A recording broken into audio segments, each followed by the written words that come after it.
matchs. Il y a même des matchs où le Real, ils perdent. Kylian, il est même pas là. Vous osez dire que c'est sa faute. La tête de ma mère. Je vais toujours le défendre. Je vais toujours défendre Kylian. Et venez même pas venir rentrer dans le bateau, je sais pas quoi, hein. Eh les gars, le bateau, il est déjà parti. Il est déjà parti, ça sert à rien de sucer. Allez sucer d'autres bites. Et en plus, t'as eu la différence, vraiment, les gens ne veulent pas comprendre, c'est que t'as eu Haaland, il marque pas, il est éteint dans les grands matchs, alors qu'il a des Cherki pour le servir, des bons joueurs. Wesh, Kylian, vous avez vu là qui pour le servir? Des Valverde.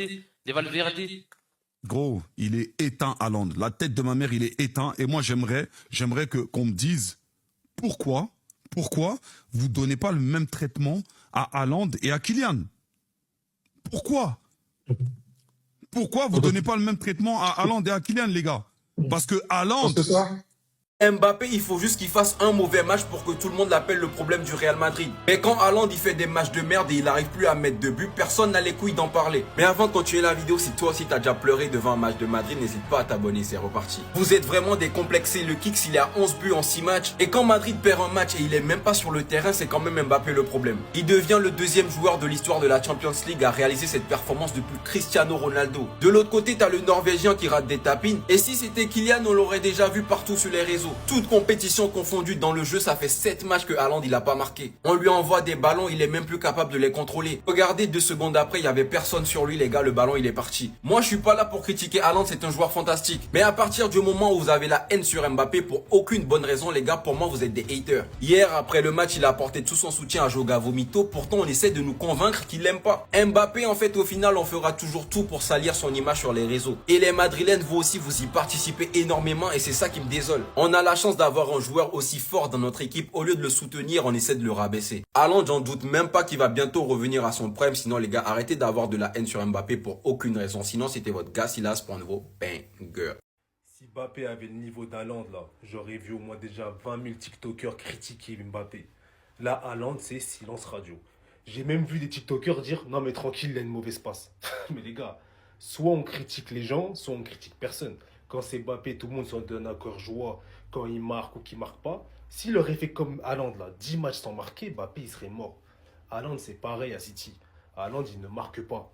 Ses coéquipiers autour ne sont pas bons. Qu'est-ce qu'on va dire? On va dire que c'est Haaland qui déséquilibre City, c'est Haaland qui fait... Non, les gars, c'est un contexte. Le club n'est pas au niveau, il y a des joueurs qui sont nuls. Guardiola, il essaie de mettre des billets sur tous les joueurs qui existent, ça marche pas. Rodri, il est revenu, mais il est gaze.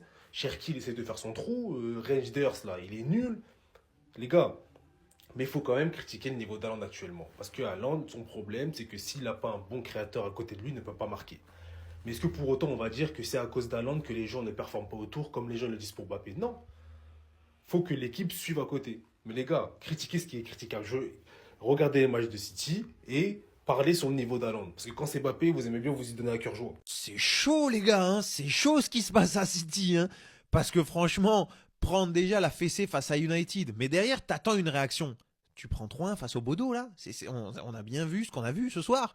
Et c'est surtout, moi, ce qui me gêne le plus, c'est qu'une équipe qu'on attend dans la réaction, qui fait ce match face au Bodo, où il n'y a rien, il n'y a pas les ingrédients, en fait, le minimum syndical du football de ce niveau-là n'y est pas. L'impact tactique, physique, dans l'envie de récupérer le ballon, l'envie de garder le ballon, l'envie d'aller marquer des buts avec Haaland le premier, parce que là, on lance un avis de recherche. Hein. Erling Haaland a disparu. Qui l'a retrouvé? Parce que aujourd'hui, je crois qu'il faut remonter à fin décembre pour le voir marquer un but dans le jeu. Passer son penalty face à Brighton, le gars ne marque plus. Ça fait 8 matchs qu'il n'a pas marqué un but dans le jeu. Alors, est-ce que c'est sa faute? Est-ce qu'il est introuvable? Est-ce qu'il est mauvais en ce moment? Ou est-ce que c'est la faute de ses partenaires qui, en ce moment, de toute façon, les créateurs ne sont pas au rendez-vous? C'est une bonne question.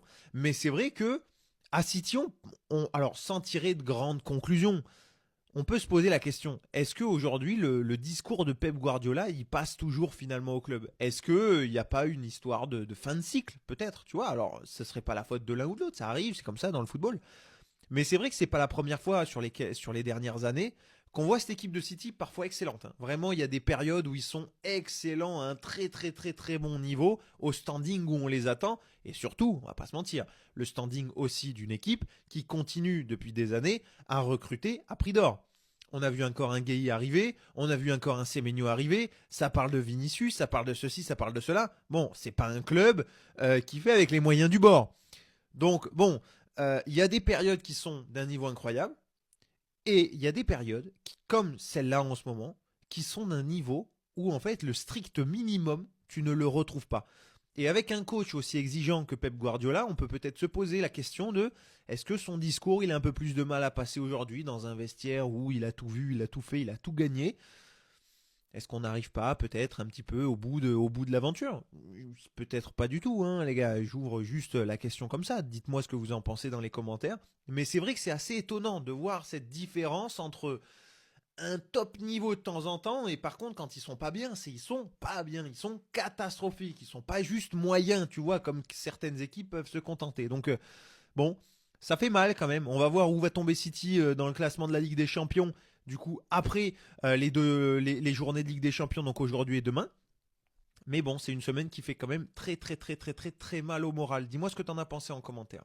Non mais quelle humiliation. Manchester City vient de se faire gifler 3-0 face à Bodo Glimt. Et vous allez voir à quel point il n'y a plus rien qui va à Manchester City. Déjà dès la première mi-temps, ils s'étaient mêlés 2-0 face à une équipe de Bodo Glimt qui depuis le 10 décembre 2025, les amis, n'a affronté aucune grosse équipe. Vous-même regardez, ils évoluent dans le championnat norvégien. Là, ils reçoivent Manchester City chez eux dans le pays d'Erling Haaland. Et ils les ont humiliés devant les habitants du quartier Karma. Il y en avait certains à la fenêtre. Le plus choquant dans tout ça, c'est la passivité totale des tauliers de Manchester City. Rodri aujourd'hui a été catastrophique. Apparemment, il a même eu un carton rouge en deuxième mi-temps, le gars il a été nul. D'ailleurs sur le troisième but de Bodo Glimt, c'est lui qui perd le ballon au milieu. Et là t'as Peter Rouge, le numéro 10 de Bodo Glimt, qui reçoit le ballon sur le côté gauche. Regardez la facilité avec laquelle il a traversé la défense de City. 4 joueurs de Manchester City autour de lui et ils étaient tous là à le regarder. Le gars il arrive devant la surface, enroulé, but. Que ça soit défensivement ou offensivement, Man City a été à la ramasse. Au milieu c'était le néant. Cherki en début de match il faisait n'importe quoi. Au lieu de jouer simple, il se compliquait la vie. Il Foden également n'a pas été au rendez-vous. Depuis un moment c'est compliqué pour lui. Et Erling Haaland lui j'en parle même plus. Depuis qu'il s'est rapproché un peu du record de Lionel Messi, il ne marque plus. Dans les 7 derniers matchs de City, il a marqué qu'un seul but.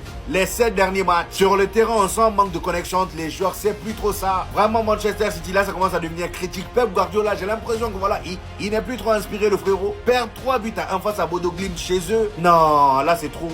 Se faire tabasser de la sorte par Bodo Glimt, il n'y a que Manchester City qui peut faire ça en Angleterre. Un match calamiteux de Rodri.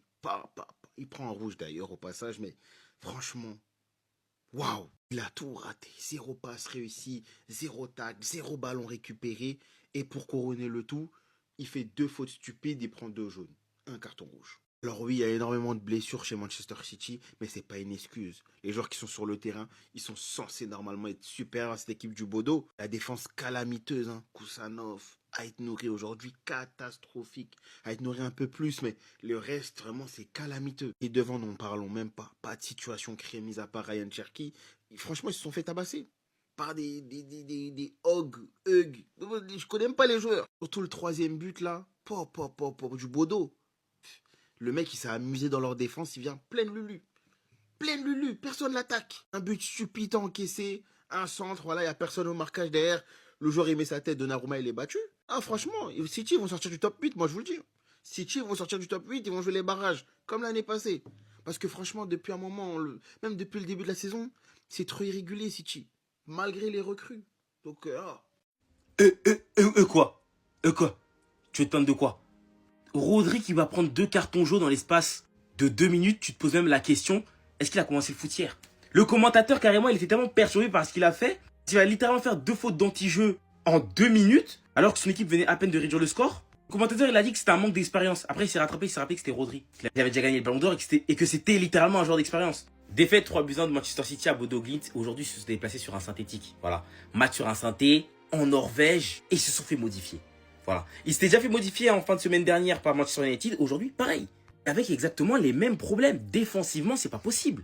Il se déplace avec une défense en papier. Et heureusement pour eux que Marc Guéhi, là, il vient de signer. Hein. Parce que tu gagnes pas un match avec une défense comme ça. Alain, carrément, il n'y a même pas son image. Il a conduit un match catastrophique, cataclysmique. Les 2 premiers buts, oh mon Dieu. Qu'il a fabriqué, c'est très grave. Hein. C'est très très grave. Le problème de City en ce moment, c'est que défensivement, tu as une défense en papier. Et offensivement, Haaland a du mal à marquer. Haaland, il est dans son passage à vide, là. Il plus le chemin défilé. Il me semble que ça va faire peut-être quoi 6, 7 matchs, 8 matchs qu'il a pas marqué dans le jeu, parce qu'il me semble qu'il a mis un penalty face à Brighton. Et ça pose un problème. Surtout quand tu sais qu'à Manchester City, 70% des buts, j'ai envie de dire même, viennent d'Haaland. Et s'il marque pas, tu fais comment? Et dans ce match, à un moment donné, il était même littéralement mené 3-0. Rodri va rater sa relance. Derrière, ça paye cash, lucarne. Cherki va réduire le score, mais bon, City ne pourra pas essayer de revenir dans son match puisque Rodri va prendre un carton rouge comme un débutant. Voilà, il s'est fait avoir comme un débutant. Et pourtant, capitaine aujourd'hui, il aura laissé aucune chance à son équipe de revenir. Le pire, c'est qu'avant le match, Bodo Glimt avait seulement 3 points dans la phase de poule là. J'ai honte de faire cette vidéo, mais en tant que fan de City, je suis obligé de le faire, je suis obligé de le dire. J'ai la somme de voir aujourd'hui mon joueur, de ne plus reconnaître mon joueur Erling Braut Haaland, ce monsieur dont on avait cru qu'il était bien placé pour battre le record en marquant les 92 buts de Lionel Messi sur une année civile. Il est passé où? Bon, Erling Haaland, il est passé où? L'Erling Haaland qu'on a connu dès le début de la saison. C'était le seul buteur à chaque match de Manchester City. Aujourd'hui, si nous sommes au classement de 2e en PL, c'est tout simplement grâce à ce monsieur. Et après tout, c'est bien vrai, on a vu un Phil Foden qui est sorti de l'autre côté, il ne sait pas d'où il vient, et puisque actuellement il n'est plus, lui aussi, lui il est parti, il n'a plus marqué, il y a de cela 4 ou 5 matchs, si je ne me trompe pas. De l'autre côté, on avait vu un Cherki ou un Rangers également, et notre Haaland, notre Cyborg, il est perdu.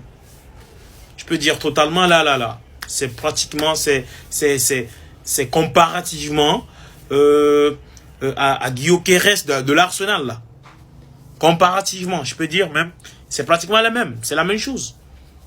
Je ne reconnais plus mon joueur. Je ne reconnais plus franchement mon numéro 9. Le numéro 9 de mon club. Erling Braut Haaland. C'est compliqué les gars, c'est compliqué. C'est pas facile de l'admettre. C'est pas facile. En tout cas, on verra.